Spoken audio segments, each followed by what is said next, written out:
Let's look at the functions. We are the institute. We provide high-level research advice to the National Department of Environmental Affairs. We are their hands, and we provide evidence for science-based management.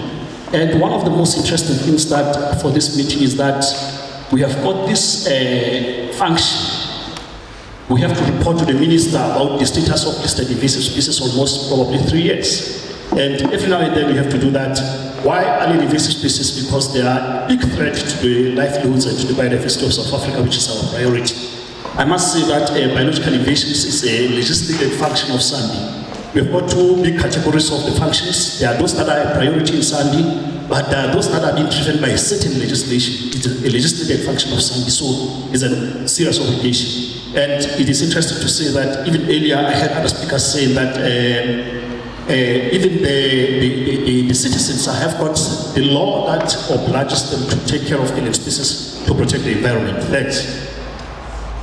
So this is the sketch of what we are doing. SANBI is focusing on the endangered species particularly. These are the species that have not been spread all over the space, and it's a limited occurrences. And we call them endangered species. They are expansive populations that are spread all over, but others are limited to certain places, and we call them endangered species. Why are we focusing on these ones? Because they are cheap to control, they have not had substantial impacts on the environment, and we can also have a better knowledge of the problem before it expands. So in order for us to execute our work, we need to detect, we need to detect these endangered species and then respond by doing what you call rapid response. And then during rapid response, we eradicate, just like it has been mentioned earlier.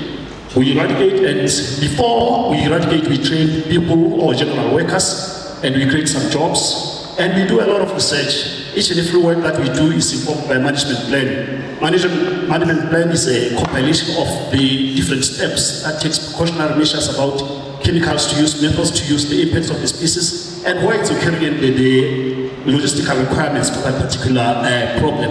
So we do that research prior doing anything. It is compiled in the form of a management plan. I think Philip has deliberated on the management plans and their importance. And we also do information management, and we do information management, and we do a lot of advocacy, share information with people to make sure that our society is informed about alien invasive species. And we also have got a big assignment, which I started with, that every 3 years we have to compile what we call the status of biological invasions in the Republic. And that is a very unique document. South Africa is the only one that is in touch with the problem to the point of compiling its efforts since 1900 or since the beginning of the problem of alien invasives. We have really done well globally. So this is the space that I work in. I said I'm the regional coordinator for Northern Cape and Free State, but we have got a very close relationship with the Northwestern Gauteng because they are right in the neighborhood. And I also said I work in the Eastern Cape because at the moment we don't have a coordinator. So this allows me to span a transector from far west, which is Northern Cape, to the far east. So the other interesting thing to see in this map is that we have got the neighboring countries that we work with. SANBI has got the responsibility to make sure that we influence the way our neighbors behave in terms of managing alien species. This is the case of Namibia. Namibia up there, we have got Botswana, we have got Lesotho. And I've been crossing into the countries trying to find the relevant departments to try to work with, because if they don't control their problem, the other side, we're likely to suffer the spillover effects. So my team, very small, but the space is so large. I'm the coordinator. We have got different people here, and it's not very important to talk about them for the sake of time. Everyone knows that alien invasive species are from outside South Africa, and we are worried about them because they have got negative impacts. They become invasive. And then how do they become invasive is the most important question to answer. They reproduce and spread all over, and then infest our systems or invade our systems and convert them into something else that we don't want. They change their functionality, therefore we have to worry about them. So what are the reasons for invasion or for introduction of these species? How do they get to South Africa? Some of the reasons include accidental introductions. We have got species that are imported for a limited purpose. We've got some species that have been delivering introduced to agriculture, and they are being introduced in large numbers. Globally, about 50,000 species have been moved around, and they are increasing. In Northern Cape, where we are, the SANBI database show that we have got about 288 species, and prosopis is one of the most troublesome that we need to worry about. It's disturbing the system, natural integrity of the system, and it's also affecting the biodiversity, together with the livelihoods and the economies of the province. What is the National Status Report? I said it's a compilation of what is happening in South Africa. This is one of our key functions that we do with the National Department of Environmental Affairs. We provide them with numbers of species that are listed, and we explain their status. So many of my colleagues from the National Department explained what exactly these legislations do and how are the species categorized and all that. We have got different categories. So recently, with our first and the first probably in the world, we had the status report that shows that we have got about more than 2,000 species that have escaped where they have been introduced. They have escaped the introduction points and they have established in the wild. Now they are problematic. So 775 of them are invasive. It means the problem is big. And then 388 have naturalized. They are performing so well, but they have not become problematic. There are those that have not naturalized, but they are here. And there are those that don't have status. In the legislation, they have not been categorized. We have not performed risk analysis that has been explained by Mulago earlier. We don't just categorize alien species. For us to put them in a certain category, there's a thorough research that we do, and we dug our conclusions from that research that is being done, and it's called a risk analysis framework. It's a new thing in South Africa, and it has been tested, and it works so well, and we look forward to see more results. And it's a bit complicated because it requires some skills from the university and ability to write and ability to interpret ecological content. So risk analysis is very important. Please know that from this slide that any species that we are talking about here, they should be listed. Listed means the risk has been conducted. Risk analysis has been conducted. So why do alien species get introduced? This slide, what you need to appreciate here is that they are beautiful. Everything looks nice. You get tempted easily to bring some. What is the other reason for introduction? Why is it so easy? Why are they increasing? There's a lot of the ease of movement around the world is the one that facilitates the spread of alien species. And just a little bit of touch on the regulations. South Africa is one of the few countries in the world that has got regulations for alien invasive species. That is a specific regulation. The law, nothing else, is particularly for alien species. It's not just a side thing. And this is it started in 2014, and we had about 379 species that have been listed. And it was revised recently, and we found that 581 species have been listed. As you can see, it's been slow. In the past 6 years, we have not increased the number of the listed species. Earlier on, I said there's more than 2,000 species that have escaped points of introduction and they have established in the wild. And about 500 of them do not have status. That is, we don't know how they must be managed, and they must be listed. And that's the role of SANBI, that it has to report to the minister, meaning we have been slow, but it has been because of the problems that are very common in South Africa. We've got budget cuts, we've got limited capacity, we've got all these problems. So this is the list of species. Everyone knows this is accessible. The research will share a lot of information about this and how they are being controlled. I won't dwell much on it, but it's available online. And there has been strategic responses to management of alien invasive species in South Africa. So one of those was Working for Water, and one of them, Working for Water, we know how it works. It deals with category 1B species that are expansively spread all over and that are having negative impacts on the environment. And there's SANBI as well. SANBI is a little bit different. We deal with the emergent species that are those that are limited to certain points. They have not been expansively spread. They don't occur all over. So we catch them before they require too much effort, too much money, and we also catch them before they can have substantial impacts on the environment. So that's our focus. That's what distinguishes us from other groups. And we have got roads, CBC. That's a strategic, everyone is saying biological control is good. Debbie was saying we are moving from using chemicals. We would like as much as possible to do something else different. This is very important, and I can attest that I have been involved in the testing of the efficiency of the biological control in the past. I focused on acacia cyclops, it worked effectively, and I look forward to probably getting the solution, as Philip is saying, for prosopis as well, really, because it has decimated, it's decimated the livelihoods in the Northern Cape. They have got their reports, it means they are doing the work. So everyone knows the negative impacts, homogenization of the environment, water systems are disturbed. Increased fire intensity, Stian talked about this earlier, changed nutrient content in the soil. We have got disruption of reproductive mutualisms. The farmers require the bees to focus on pollinating their plants. If there's alien species in their local environment, the alien species are more attractive than indigenous species or any other species. As a result, they suffer a loss if the pollinators opt to focus on alien species, not the apples and the orchard elements is a problem. And even dispersal of indigenous species, dispersal of indigenous species could be a problem as well. So nature provides what we call ecosystem goods and services. This is the free services that we get, clean air, water, you name them all.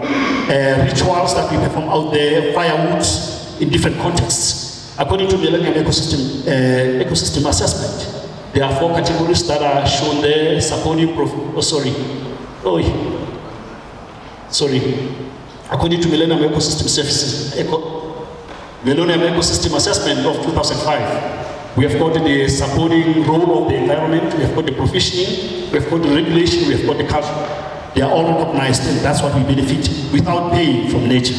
So if the natural systems are invaded, in the agricultural systems, we see a reduced crop yield, poisoning of livestock, cost and transfer of diseases, reduced fresh water, reduced grazing capacity, expensive to manage, loss of economy, economic loss of money or loss of budgets, and they transform the ecosystems into something else different. What do you see here? Right away, it's a river that is supposed to be flowing. There's no water there. You see the bridge, there's a species that is stuck in the river there. Most of the alien species do this almost the same thing to the river systems. The river doesn't flow completely, and it becomes something else. Yes, the cactus is proliferized from, I think it's Argentina, if I'm right, or somewhere else. Look at what is happening around it. It is the only green thing there. It has got flowers, it has got fruits. Where are the indigenous species? They are not coping. I think Philip made a very good example showing that the prosopis can go very deep and extract the resources, and that happens to the detriment of indigenous species. What we see here, water hyacinth. Can you swim? Can you get fish? The system is completely invaded. The function of the system is completely transformed.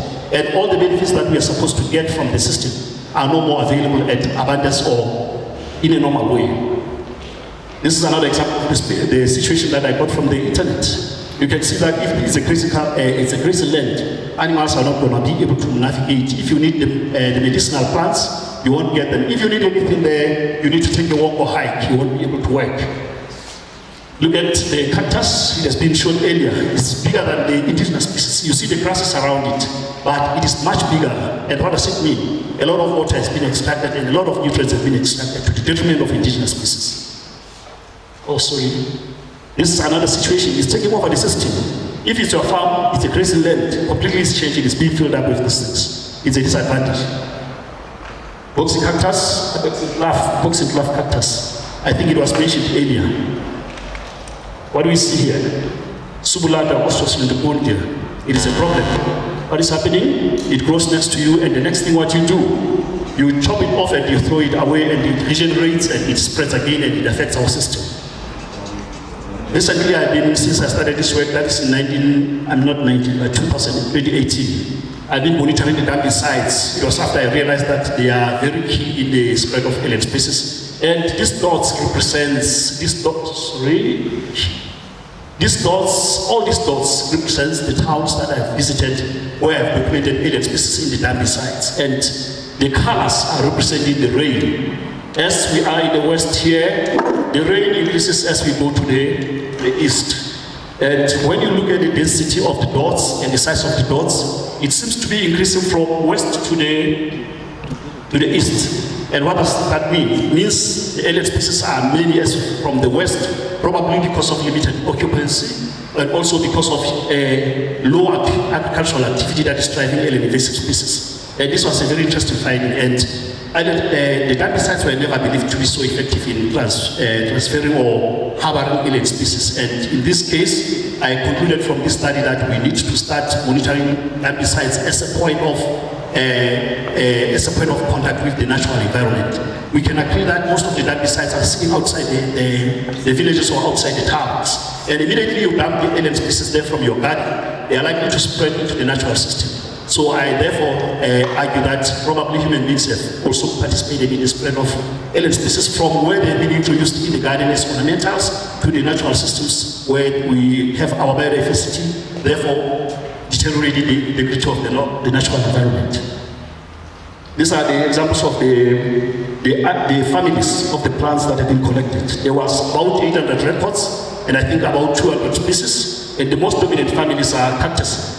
I think almost every speaker here talked about cactus. We have got Asteraceae, we have got Solanaceae, we have got Thabiso. Thabiso, it has a lot of trees. I think also we talk of Prosopis. I'm not sure whether it is, I think it's in Thabiso family. So the study has been published, and it's a very interesting study that I'm sharing, but I don't have enough time to share the details of the whole study.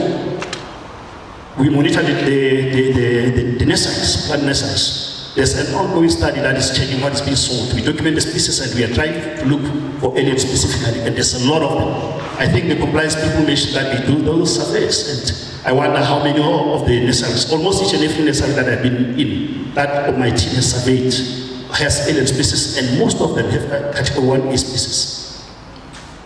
These are the areas that I've navigated with my team from Eastern Cape, far east to far west. It is under representation of my movements and my sampling. The map is not up to date, but what I'm showing is that almost each and every town I've been, or I'm trying to access all the towns. And I'm hoping that in the long run, the municipalities are going to benefit. One of the key problems that they don't have, lack this scientific know-how in terms of biological invasions, and I hope if they can get the list somehow, somewhat, they will be able to act accordingly. I know they've been criticized heavily in the morning. So, just a second, about 5,000 records have been accumulated, and I've been in more than 100 towns with my team and 9 offices. This is a country study. As I said, this is under representation. The dots underrepresent the places that we have sampled. Example of the projects in the field. We have got a species that is a cactus. We said it's a dominant one, therefore I picked the cactus as an example. It's a Scenetopodia pallida. It's from Chile. It's also called jumping cholla. So it is from Mexico, northern Chile and Texas. And the species has been recorded in the Northern Cape. It has been recorded in the Eastern Cape, West, Northwest, and Free State, and Eastern Cape. And I argue that it may be occurring beyond that. This was supposed to be a category 1A species. Now how do we call it a category 1A species, yet it occurs all over? That's a problem. And what has been the problem? We had limited capacity for detection because we didn't have enough staff and limited budgets. If we get enough staff, we should be able to get this right. That's one of the problems that we are facing. So this species has got the hook spines, and the map again underrepresented. And I'll go to how it looks. You can see this is a sort of a savanna sort of setting. It's a grassland and it's got some shrubs. It's in the Eastern Cape. This is Cook House. But you see, the livestock is not able to navigate there at all. They cannot walk. It's very terrible. So this is how it is. This is a huge landscape. When you get closer, it's a grassland. You find that, okay, there's this thing. You can't walk. Animals avoid this kind of space. Your grazing capacity, the grazing capacity of your land has been reduced because of this invasion. As you get closer, you start finding the skeletons of different animals. That's the bed that was trapped. And here's the mongoose. This is a skeleton of the mongoose that was affected. So how many do we not record? There's so many of them likely to be dying, and we don't know those impacts. My point is that they have got negative impacts. So how do we control it? We use gallon. Hello, Debbie? We use gallon, but we are going to change. Yeah, so we use foliar spray gallon, and this is how it looks when it's dead. How surprisingly, they always recover. They are very aggressive. However, as we said earlier, we are trying to find the biological control, and I think Philip alluded to this earlier. So this is my colleagues who visited our I think we are in water cell. There's a big stand there of the Palida, and we are hoping that Ian Patterson from Rhodes CBC is going to help us to release the biological control, and we hope it can stem the tide. I have been monitoring the sites that we have conducted clearing in. We use foliar spray, and what you have to see here, we have got the green bars. Every time you spray a plant, you use a GPS to record the presence of that plant. And I converted that into a frequency as an equivalent of the number of plants that have been killed. Then I went back a year after or 2 years after, mostly 2 years after foliar spray application. And the blue bars represents what you find on site. All of them represent a significant suppression of the population. However, if you go to those sites after 3 years, you find recovery. Why? Slow follow-up because of limited budget, slow procurement systems of the government. When you apply to appoint a contractor, it takes about 8 months, yet you have to work that year. You are left with 1 month or 2 months to do the work. Then we won't do the good work. We have got the budgetary constraints. We have got the limited manpower. The problem is ongoing, and I would like to stop here. These are my collaborators, and it's good to be here. It's my first time to be here. Next time, I think I'll be able to streamline my presentation much better to make sure that I tell strictly what SANBI is doing on the ground. And yeah, thank you so much for listening.